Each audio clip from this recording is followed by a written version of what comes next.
Howdy YouTube, a really cool review for you today, and that's because we're taking a look at the Maidstone Special Edition 1/18 scale 2017 Ford GT.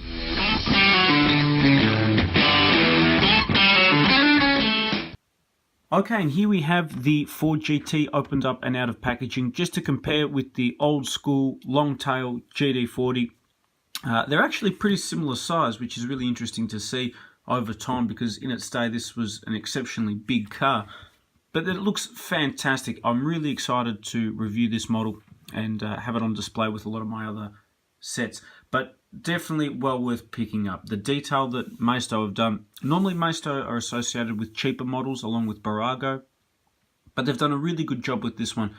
It's a very light model, which I was very surprised at because it does say diecast, so I was expecting it to be heavy metal, but I guess the use of plastic parts contributes to that weight. And a lot of things open up as well, which I'll show you guys also. So parts that open up on the car, you have this luggage area over here. You've got the doors, which not scissor doors, but they kind of are. The wheels turn, the steering wheel as well, which is a nice feature. And then you have the engine at the back. There is not a great deal of detailing, but mind you, this car in person, you don't really get to see a lot of the detailing anyway, so it is an accurate representation. I was fortunate enough to see one of these in America at the Peterson Museum, which was really, really cool, and it's an awesome looking car as well. So let's bring in some of the other hypercars that you can purchase today, and you can see how the Ford GT stacks up. Now hopefully you guys can see the Ford GT is pretty much the same size as the LaFerrari and the Pagani Huayra.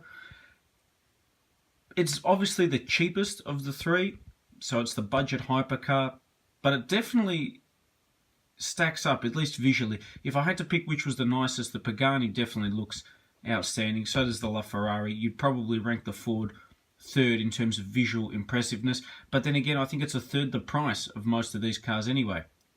So that's a big factor as well. Bang for buck, I don't think you can beat the Ford GT. Even as a model, it is really nicely detailed. It stacks up nice compared to the Ferrari and also the Pagani. A look at the models from the side. All three of these, I mean, if you have these in your collection, and if you owned obviously the real things, you certainly would be a very, very happy person. No ifs or buts about that. Overall, this is a great model. It stacks up really nicely compared to other 1/18 diecast models on the market at the moment. It's quite cheap as well. There's nice detailing, which probably doesn't come across all that well on camera. Things like the carbon fiber weaving. The rims have a slight metallic sheen to them as well. The mirrors are made out of a soft rubber, which is great, so it limits the ability of them breaking and getting damaged. The detailing on the lights is really nice as well. I can't recommend this model enough. If you find the 2017 Ford GT, I definitely recommend picking it up. And I hope you guys have enjoyed this review.